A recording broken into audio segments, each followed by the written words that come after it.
今天我要給一個被《三國演義》黑得最慘的一個人徹底平反。這個人在當時是妥妥的當紅歌手，顏值吊打流量明星，智商碾壓頂尖模式，家裡富可敵國，甚至連老婆都是全國公認的選美冠軍。Hello， 大家好，我是 Carlo， 今天我們來聊周瑜周公瑾。很多人對他的印象是什麼？賠了夫人又折兵，既生瑜，何生亮。各位，我們今天基於正史《三國志》，還原一個歷史真實的周瑜。在開講之前，我先問大家一句：你覺得一個人如果長得帥，家裡有錢，又是音樂家，又是軍事天才，老婆還是全國的选美冠軍，這種人在現實生活中会被怎麼對待？答案只有一個：會被嫉妒。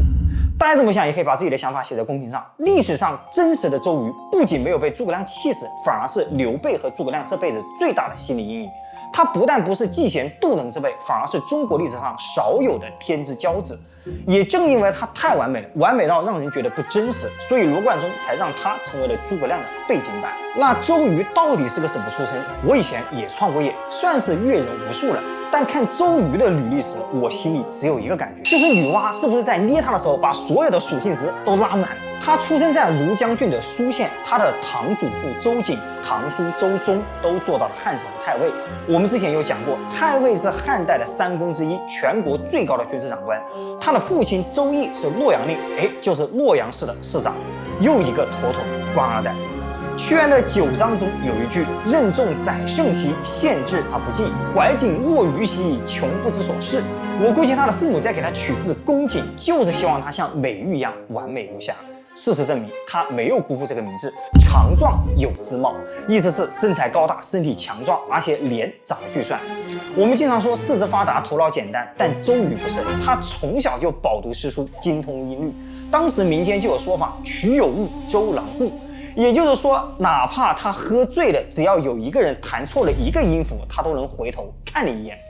這種人放到今天，就相當於開着法拉利，拿着哈佛博士的學位，還能去維也納金色大廳指揮交響樂的男人。如果他只是一個普通的富二代，可能這輩子就在溫柔鄉裡待一輩子了。但周瑜之所以是周瑜，是因為他在少年時期做了一個改寫歷史的決定。這個決定源於一場宿命般的相遇。他在14歲的時候遇到了孫策，那個時候孫策的父親孫堅去攻打董卓，孫策帶着家人到處流浪，剛好到了蘇縣。周瑜應該是一眼就看穿了孫策皮囊下那股英雄之氣，兩人倍感投緣，彼此一見如故。不錯吧？後來根據孫策的回憶，他與周瑜結下了總角之交，很舒服。這古代男子在少年時頭髮總是分成兩邊的小撮，扎成像牛角一樣的小髻，人們管這個叫總角。所以少年時結識的玩伴也叫總角之交。這裡有個細節，我在孫策的那一期視頻有講到，此時孫堅參與討伐董卓，孫策是寄生在父軍下，帶着家眷輾轉他鄉，多少有些落魄凋零。周瑜是當地的豪門，他直接讓孫策把母親和家人接到了自己家一起來住，對吳夫人行升堂拜母之禮。真正的貴族交朋友是不看你現在混得怎麼樣，他看中的是你這個人身上的英雄之氣。周瑜在那個時候就看出來了，孫策絕非池中之物。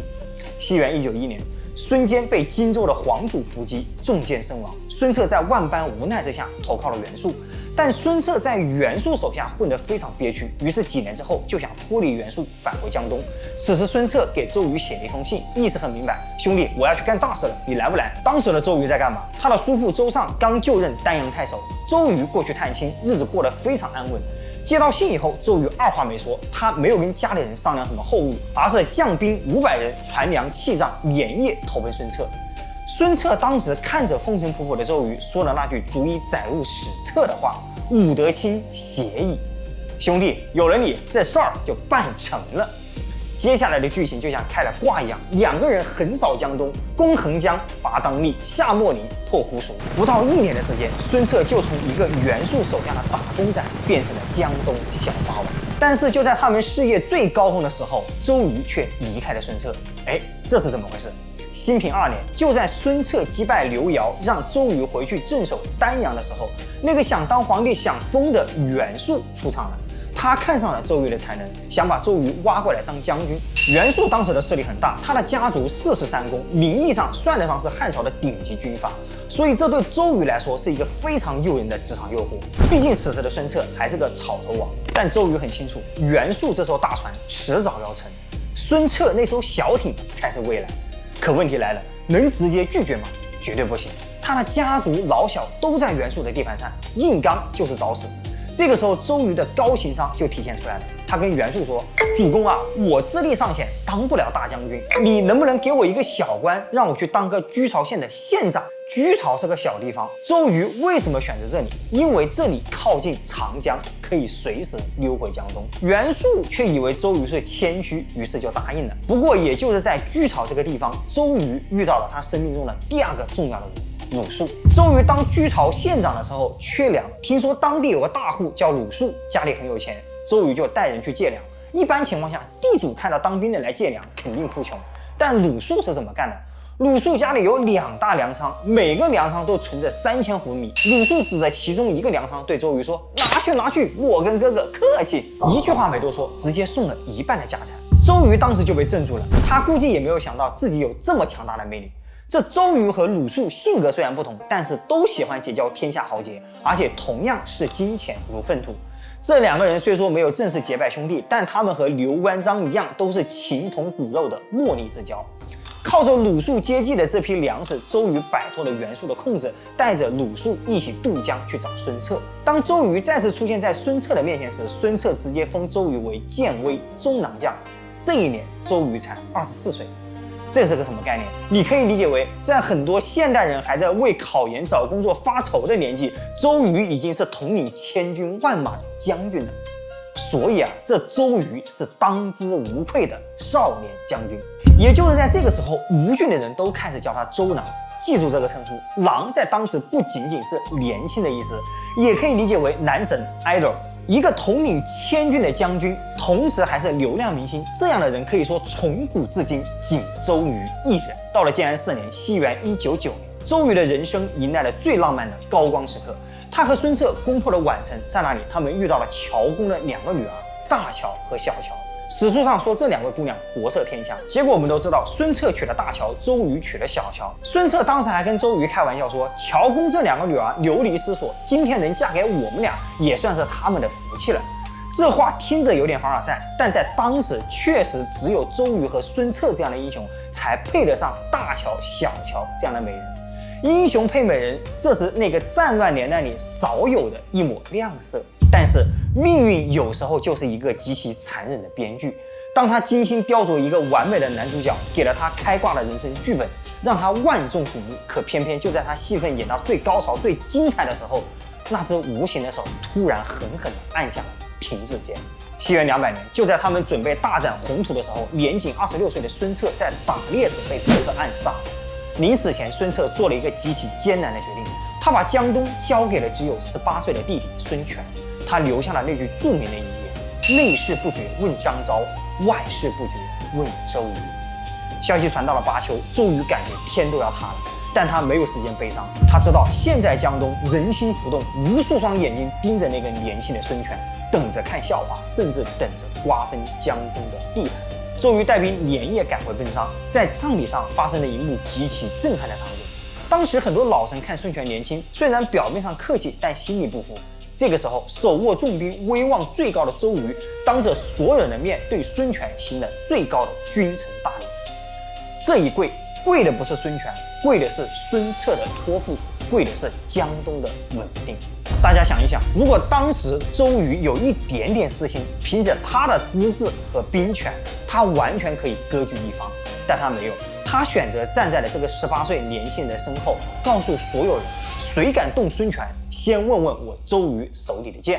接下來的幾年，周瑜幫孫權平叛練兵，直到建安13年，也就是西元208年，曹操帶着剛剛吞并荊州的威勢，號稱80萬大軍順江而下。與此同時，曹操給孫權寫了一封十分霸氣的信，信中是這麼說的：近者奉使伐罪，今徽南邑，劉琮戍守，今至水軍80萬眾，方與將軍會列於吳。曹操的措辭很有意思，與將軍會列於吳，我帶着80萬大軍過來找你打獵。當時整個江東都嚇尿了。張昭帶着一幫文官天天給孫權洗腦，投降吧，曹操代表的是天子，我們打不過的。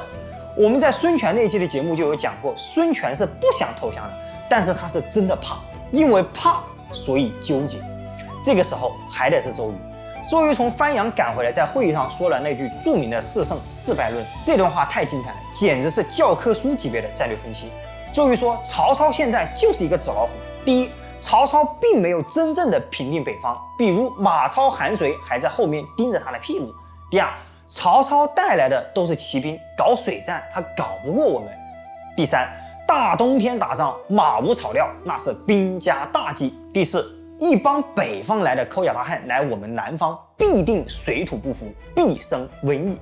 周瑜最後拍着胸脯跟孫權說：“瑜請得精兵3萬，進駐夏口，定為將軍，破曹。”有了周瑜的定心丸，這一刻孫權拔劍砍斷了左腳，吼出了那句：“吾與老賊勢不兩立。”再有言降曹者，與本案同。後面的故事大家都知道了，赤壁一把大火燒掉了曹操統一天下的夢想。但這裡我要糾正一個誤區，演義裡說赤壁之戰是諸葛亮借東風，是龐統獻連環計，其實都是杜撰。在真實的歷史上，只有黃蓋詐降是真的，指揮那場大火，把握戰機，在亂軍中擊潰曹操主力的只有周瑜。這是周瑜一個人的高光時刻，是他憑一己之力，硬生生的把歷史的車輪給掰了回來。換句話說，諸葛亮繪制了3分天下的藍圖，而真正奠定三國鼎立的是周瑜。赤壁之戰之後，周瑜沒有停下，而是乘勝追擊，直接撲向了南郡，跟曹操手下的頂級守將曹仁展開了一場長達1年的血腥鏖戰。在這場戰鬥中，周瑜被劉建射中了，為了不影響軍心，他忍着劇痛，裹着紗布巡視軍營，最後擊敗了曹仁。拿下南郡以後，周瑜提出了一個更大膽的計劃：2分天下。什麼意思？周瑜跟孫權說，劉備這個人是個梟雄，應該把他軟禁起來，然後我去拿下益州，吞併漢中，跟馬超結盟，從西邊包抄曹操。各位，你們細品一下這個計劃，如果成功了，就沒有三國了，而是直接進入南北朝。孫權佔領長江以南和西部，跟曹操劃江而治。孫權同意了，周瑜立刻整頓兵馬。可就在出發的路上，經過巴丘的時候，周瑜舊傷復發，加上常年的過度操勞，建安15年，西元210年，這顆三國最耀眼的將星隕落了，年僅36歲。周瑜在彌留之際給孫權寫的遺書裡沒有一句埋怨，他日日夜夜焦慮的依然是江東的安危。緊接着，他做出了這輩子最後一個也是最重要的戰略部署：魯肅自略族任，其以待遇。他沒有利用最後的特權為家族謀福利，而是冷靜客觀的把自己手中的權杖交給了最合適的人。信的最後只有4個字：所懷敬意。他把所有的智慧、所有的心血、所有的生命都毫無保留地獻給了江東的基業。年僅36歲的他出師未捷身先死。講到這裡，我不禁想問大家，你們覺得周瑜悲劇嗎？很多人覺得他英年早逝很可惜，但在我看來，他的一生雖然短暫，但無比璀璨。周瑜身上有一種極其稀缺的貴族精神。